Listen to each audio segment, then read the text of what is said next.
À la fin, seules 3 choses comptent: combien vous avez aimé, combien vous avez vécu doucement, et comment vous avez lâché prise avec grâce des choses qui ne vous étaient pas destinées.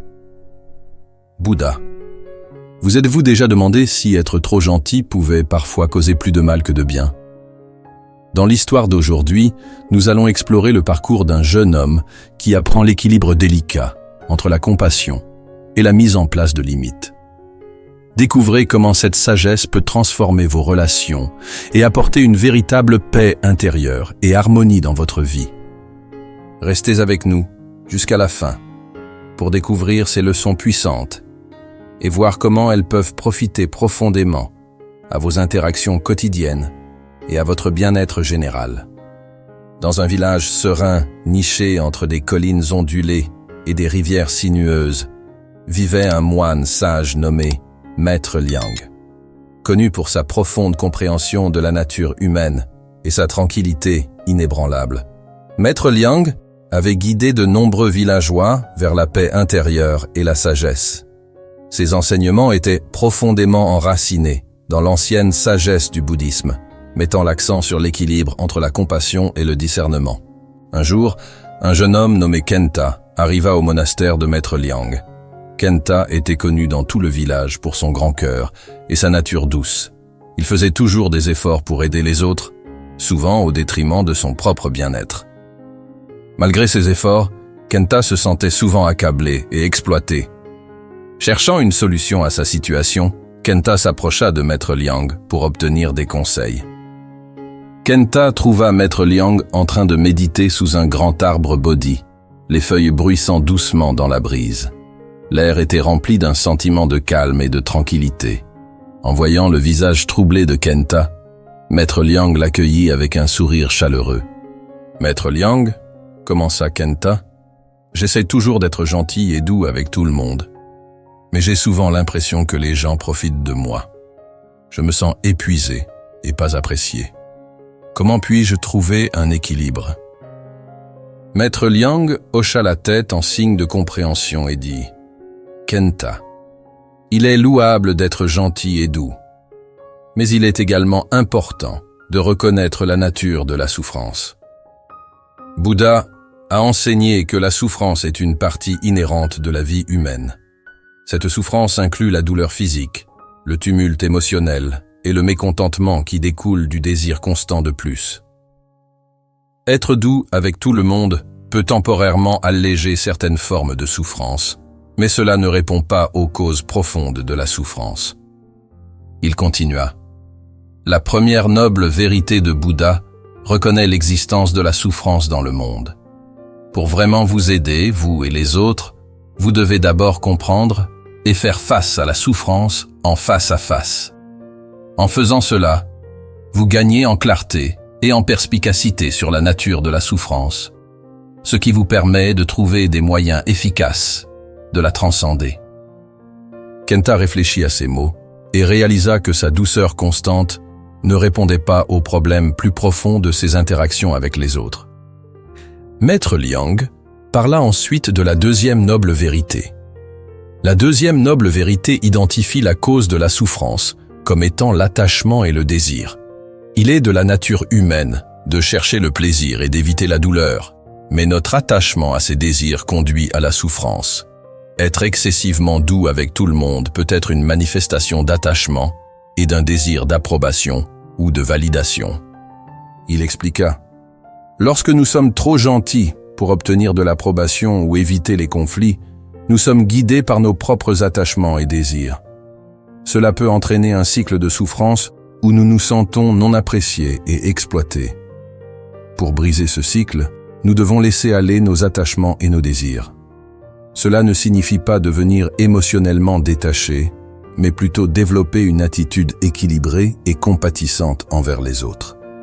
Kenta prit conscience que son besoin d'approbation et sa peur des conflits faisaient pousser son comportement trop doux. Il comprit qu'il devait se libérer de ses attachements pour trouver une approche plus équilibrée. Maître Liang continua. La troisième noble vérité offre de l'espoir en affirmant que la cessation de la souffrance est accessible. Il est possible de surmonter la souffrance en éliminant ses causes profondes, attachement et désir. Lorsque nous cessons de nous accrocher à la validation externe ou au besoin de plaire à tout le monde, nous nous libérons du cycle de la souffrance. Il ajouta, en développant une approche équilibrée, vous pouvez toujours être gentil et compatissant sans être exploité. Cet équilibre vous permet de fixer des limites saines et de protéger votre bien-être tout en offrant votre soutien aux autres.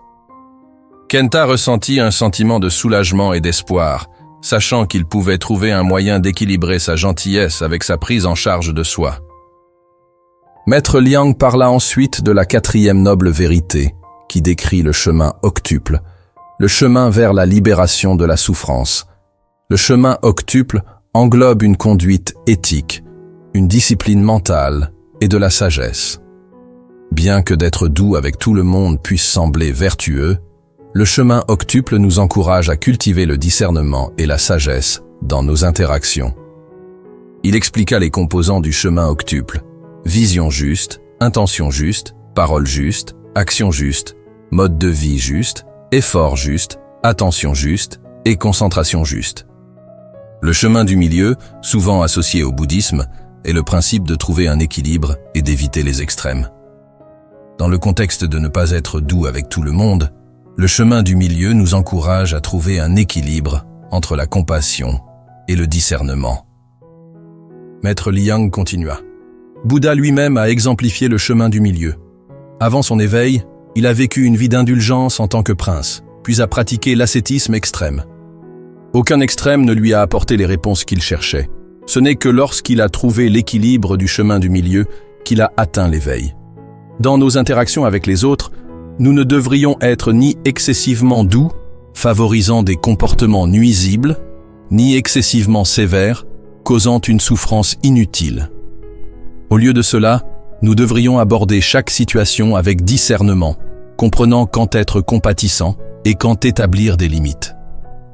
Kenta réalisa qu'en suivant le chemin octuple et en embrassant le chemin du milieu, il pouvait trouver l'équilibre dont il avait besoin dans ses interactions avec les autres. Maître Liang parla ensuite de la différence entre véritable compassion et favoriser des comportements nuisibles. Le bouddhisme nous enseigne que la véritable compassion ne consiste pas à favoriser des comportements nuisibles ou à sacrifier notre bien-être au détriment des autres. La véritable compassion implique une compréhension profonde des causes de la souffrance et un engagement à alléger cette souffrance par des moyens habiles. Il partagea la parabole du radeau pour illustrer ce concept. Dans la parabole, un voyageur traverse une vaste rivière avec un radeau improvisé construit pour atteindre l'autre côté. Après avoir atteint l'autre rive en toute sécurité, le voyageur laisse le radeau derrière lui, comprenant qu'il a servi son but en l'aidant à traverser la rivière. La leçon de cette parabole est que les enseignements bouddhistes, comme le radeau, sont des outils pour traverser la rivière de la souffrance et de l'ignorance. Ils ne sont pas destinés à être accrochés indéfiniment. De même, notre approche pour ne pas être doux avec tout le monde doit être adaptative et dépendante du contexte. Parfois, être doux et compatissant est comme le radeau, aidant les autres à naviguer dans leurs difficultés.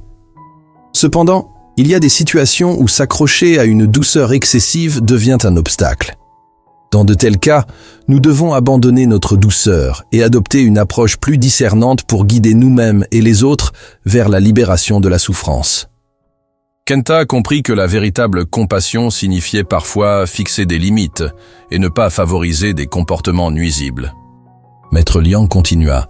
Un domaine commun où le chemin du milieu est crucial est l'établissement des limites. Bien qu'il soit important d'être compatissant et accommodant, il est tout aussi important d'établir des limites claires pour protéger notre bien-être et maintenir des relations saines. Dans un contexte bouddhiste, les limites ne sont pas considérées comme un manque de compassion, mais comme un acte de soin de soi et de sagesse. Il expliqua. Imaginez un jardinier s'occupant d'un beau jardin. Pour s'assurer que le jardin prospère, le jardinier doit établir des limites pour éloigner les mauvaises herbes et les nuisibles. De la même manière, vous devez établir des limites dans votre vie pour protéger votre bien-être et favoriser des relations saines. Maître Liang guida Kenta à travers une méditation sur l'établissement des limites. Fermez les yeux et imaginez-vous comme un jardinier. Visualisez les limites que vous devez fixer dans votre vie pour protéger votre bien-être. À chaque respiration, sentez-vous devenir plus confiant dans l'établissement et le maintien de ces limites. Kenta pratiqua régulièrement cette méditation, constatant qu'elle l'aidait à établir de saines limites et à protéger son bien-être. Maître Liang parla ensuite de la manière de gérer des comportements nuisibles d'autrui. Lorsqu'on est confronté à un comportement nuisible, le chemin du milieu nous encourage à répondre avec sagesse et compassion. Cela peut impliquer d'aborder le comportement directement, d'offrir un soutien pour un changement positif, ou de demander de l'aide professionnelle si nécessaire. Il est essentiel d'éviter une sévérité inutile et de ne pas favoriser des actions nuisibles. Il continua. Imaginez que vous êtes un phare guidant des navires à travers des eaux tempétueuses. Votre lumière doit être forte et stable pour guider les navires en toute sécurité. De la même manière, vous devez être fort et stable dans votre réponse aux comportements nuisibles, offrant guidance et soutien, sans favoriser ni être excessivement sévère. Kenta trouva cette analogie utile et commença à aborder les comportements nuisibles avec une attitude équilibrée et compatissante. Maître Liang parla ensuite de la gestion des conflits. Les conflits sont une partie naturelle des interactions humaines. Le chemin du milieu nous enseigne à ne pas éviter les conflits ou à réprimer nos sentiments, mais à y faire face avec des moyens habiles. Cela signifie aborder les conflits avec pleine conscience, écoute active et volonté de comprendre les perspectives des autres. Il expliqua. Imaginez un danseur habile naviguant à travers une danse complexe. Le danseur se déplace avec grâce et précision, répondant à chaque geste et changement de musique. De la même manière, vous devez naviguer dans les conflits avec grâce et précision, répondant à chaque situation avec attention et moyens habiles. Maître Liang guida Kenta à travers une méditation sur la gestion des conflits. Fermez les yeux et imaginez-vous comme un danseur. Visualisez-vous vous déplaçant avec grâce à travers une danse complexe, répondant à chaque geste et changement avec attention et habileté. À chaque respiration, sentez-vous devenir plus confiant dans la navigation des conflits avec sagesse et compassion. Kenta pratiqua régulièrement cette méditation, constatant qu'elle l'aidait à aborder les conflits avec une attitude équilibrée et consciente. Maître Liang partagea alors la parabole de la graine de moutarde pour illustrer l'universalité de la souffrance. La parabole tourne autour d'une mère en deuil qui a perdu son enfant. Submergée par son chagrin, elle cherche l'aide du Bouddha. Celui-ci accepte de l'aider, mais à une condition. Elle doit lui apporter une graine de moutarde d'un foyer qui n'a pas connu la mort. Désireuse d'apaiser sa douleur, la mère part en quête, visitant de nombreux foyers. Cependant, elle réalise bientôt que chaque maison a connu la mort et qu'elle ne trouve aucune graine de moutarde. Elle revient alors vers le Bouddha avec une nouvelle compréhension de l'universalité de la souffrance. Maître Liang expliqua « La leçon de la parabole de la graine de moutarde nous enseigne que la souffrance fait intrinsèquement partie de l'existence humaine.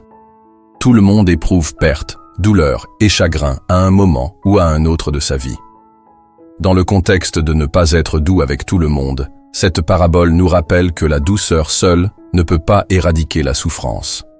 La douceur peut offrir un réconfort temporaire, mais elle ne traite pas les questions et les défis existentiels plus profonds auxquels tous les individus sont confrontés. Au lieu de cela, le pouvoir transformateur de la sagesse et de la compréhension, tel qu'exemplifié par les enseignements bouddhistes, offre une solution plus profonde et durable à la condition humaine. Kenta comprit que sa douceur, bien intentionnée, ne s'attaquait pas aux problèmes plus profonds de ses interactions avec les autres. Il comprit l'importance de la sagesse et de la compréhension pour aider véritablement les autres. Maître Liang parla ensuite de l'importance de moyens habiles pour guider les autres vers l'éveil. Les moyens habiles consistent à utiliser des méthodes et des stratégies appropriées en fonction des besoins et des conditions uniques des individus.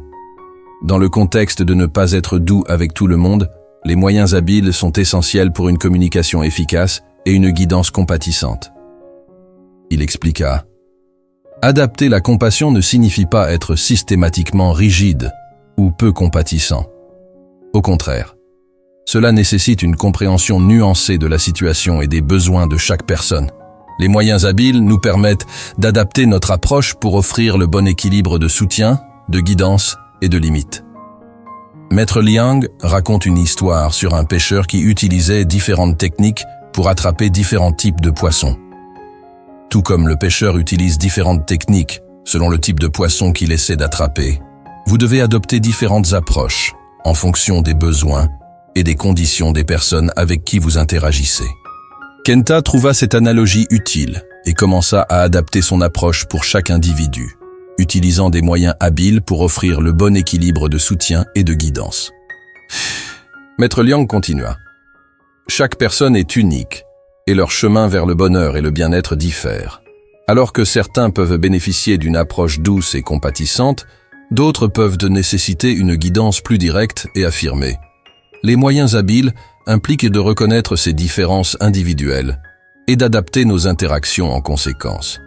Il expliqua: imaginez un jardinier s'occupant d'un jardin diversifié avec différents types de plantes.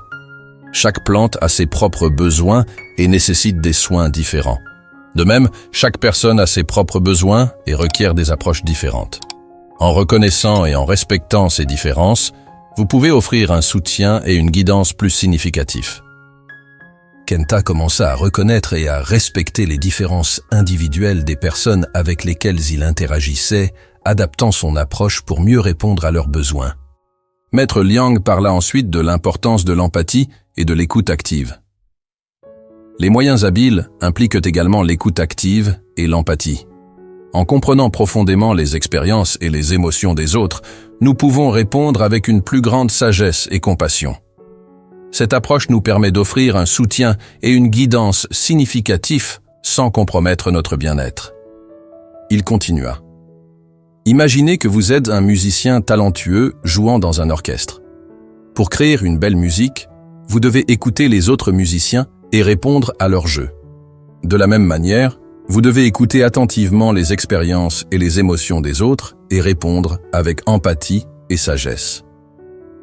Maître Liang guida Kenta à travers une méditation sur l'empathie et l'écoute active. Fermez les yeux et imaginez que vous êtes un musicien dans un orchestre.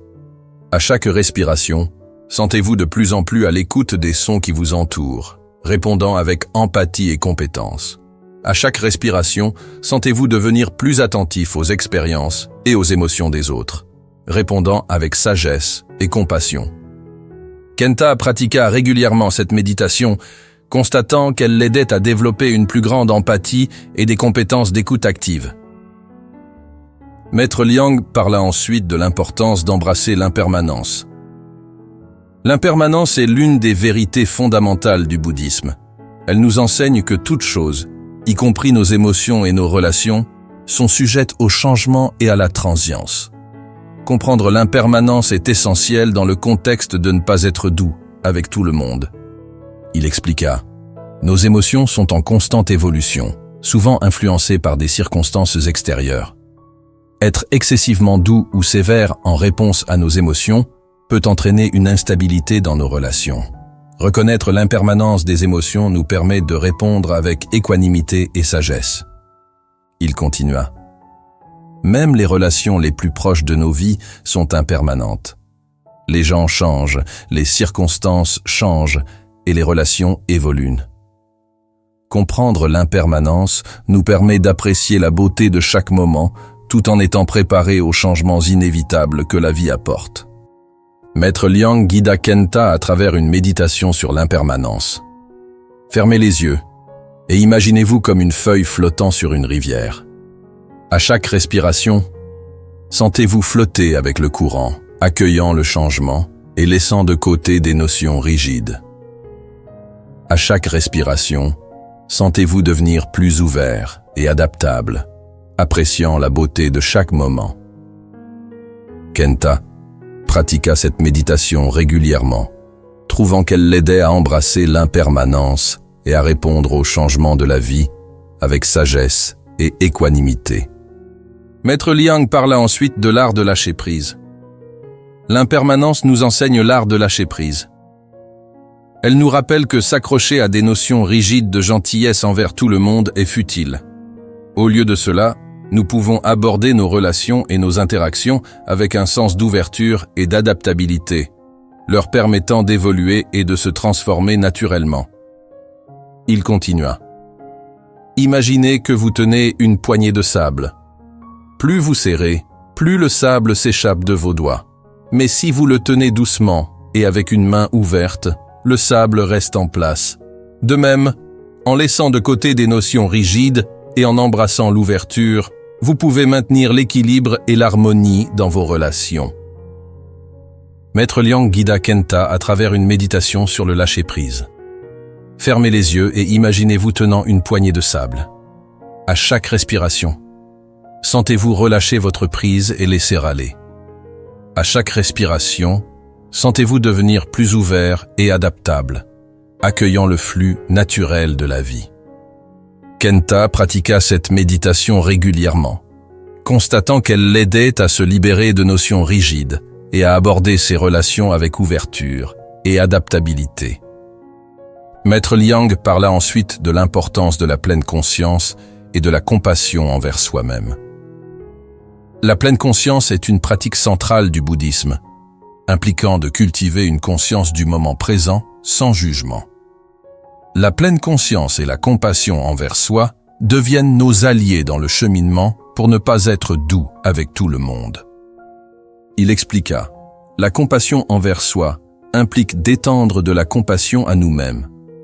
Dans la quête de ne pas être excessivement doux, nous devons nous rappeler que le soin de soi et la compassion envers soi sont essentiels.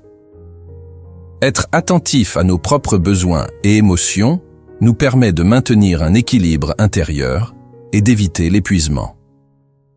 Maître Liang guida Kenta à travers une méditation sur la compassion envers soi. Fermez les yeux et placez votre main sur votre cœur. À chaque respiration, sentez-vous étendre de la compassion et de la gentillesse à vous-même. À chaque respiration, sentez-vous devenir plus attentif à vos propres besoins et émotions, répondant avec soin et compassion. Kenta pratiqua cette méditation régulièrement, trouvant qu'elle l'aidait à cultiver la compassion envers lui-même et à maintenir un équilibre intérieur. Maître Liang parla ensuite de l'importance de la conscience non jugeante. La pleine conscience nous enseigne également la conscience non jugeante de nos pensées et émotions. Lorsque nous sommes confrontés à des situations difficiles ou à des personnes difficiles, la pleine conscience nous permet d'observer nos réactions sans réagir immédiatement. Cette pause nous permet de répondre avec une plus grande sagesse et discernement. Il continua. Imaginez que vous êtes un lac calme, reflétant le ciel au-dessus. Lorsqu'une pierre est lancée dans le lac, elle crée des ondulations, mais le lac reste calme et clair. De la même manière, lorsque vous êtes confronté à des défis, restez calme et clair, en observant vos réactions sans jugement. Maître Liang guida Kenta à travers une méditation sur la conscience non jugeante. Fermez les yeux et imaginez-vous comme un lac calme. À chaque respiration, sentez-vous observer les ondulations de vos pensées et émotions sans jugement. À chaque respiration, sentez-vous devenir plus calme et clair, répondant avec sagesse et discernement. Kenta pratiqua cette méditation régulièrement, trouvant qu'elle l'aidait à cultiver la conscience non jugeante et à répondre aux défis avec sagesse et discernement. Maître Liang parla ensuite de l'importance de cultiver l'équanimité. L'équanimité est l'un des Brahma Viharas, ou demeures divines, dans le bouddhisme. Elle implique de maintenir un équilibre mental et émotionnel face aux hauts et bas de la vie. Cultiver l'équanimité est particulièrement précieux lorsque l'on s'efforce de ne pas être trop doux avec tout le monde, car cela nous aide à rester composés et compatissants en toutes circonstances. Il expliqua. Imaginez que vous êtes un arbre avec de profondes racines. Peu importe la force du vent, vous restez ancré et stable. De même, vous devez cultiver de profondes racines d'équanimité, restant calme et compatissant en toutes circonstances. Maître Liang guida Kenta à travers une méditation sur l'équanimité. Fermez les yeux et imaginez-vous comme un arbre avec de profondes racines. À chaque respiration, sentez-vous devenir plus enraciné et stable. À chaque respiration, sentez-vous cultiver l'équanimité, restant composé et compatissant en toutes circonstances. Kenta pratiqua cette méditation régulièrement, trouvant qu'elle l'aidait à cultiver l'équanimité et à rester calme et compatissant en toutes circonstances. Au fil des ans, Kenta continua de pratiquer les enseignements de Maître Liang. Il découvrit qu'en comprenant et en affrontant la souffrance, en laissant aller ses attachements, en établissant des limites saines, en utilisant des moyens habiles, en embrassant l'impermanence et en cultivant la pleine conscience, la compassion envers soi et l'équanimité, il pouvait naviguer à travers les défis de la vie avec équilibre et sagesse. Un jour, Kenta retourna voir Maître Liang avec un sourire radieux. « Maître Liang, je ne peux pas vous remercier assez pour votre sagesse. Vos enseignements ont transformé ma vie. Je ressens un équilibre et une harmonie que je n'aurais jamais cru possible. » Maître Liang sourit chaleureusement et dit « Kenta, le chemin de la sagesse et de la compassion est un parcours continu. En embrassant ces principes, vous avez trouvé votre propre voie vers l'équilibre et l'harmonie. Souvenez-vous, ce chemin est continu. Continuez à pratiquer et à approfondir votre compréhension de ces enseignements. » Kenta acquiesça, rempli de gratitude et d'un nouveau sens de l'objectif. Il jura de continuer à pratiquer et à partager les enseignements de Maître Liang avec les autres. Inspiré par sa transformation, Kenta commença à enseigner aux autres dans le village le chemin de l'équilibre et de l'harmonie. Il organisa des ateliers et des sessions de méditation réguliers, guidant les gens dans les pratiques de pleine conscience, de compréhension de soi, d'établissement de limites, d'utilisation de moyens habiles, d'embrasser l'impermanence et de cultiver l'équanimité. Le village devint bientôt un centre de tranquillité et de bien-être, avec des personnes des régions voisines venant apprendre et pratiquer ces techniques anciennes. La sagesse de Maître Liang se répandit loin et large, touchant la vie de nombreux individus. Les enseignements de Maître Liang sur la recherche d'un équilibre entre la douceur et le discernement fournissaient un chemin vers la paix intérieure, la santé et l'épanouissement. Le parcours de Kenta, passant de l'impression d'être submergé et exploité à celui de trouver l'équilibre et l'harmonie, démontra le pouvoir transformateur de ces principes.